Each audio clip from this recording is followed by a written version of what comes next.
Even if sometimes a cover letter is optional, over 77% of recruiters give preference to candidates who submit one. Let's walk through a cover letter example together.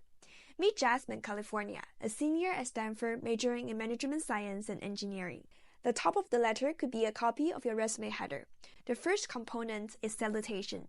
You can simply say Dear first and last name, or just use hiring manager. The first paragraph is your introduction.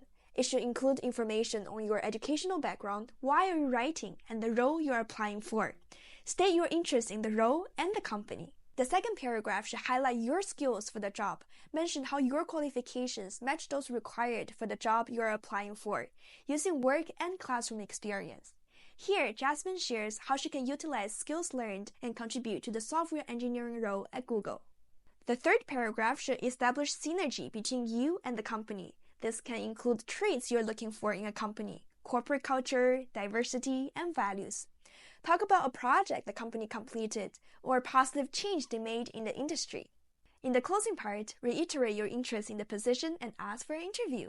Conclude by thanking the employer for considering your application. After that, you can sign off.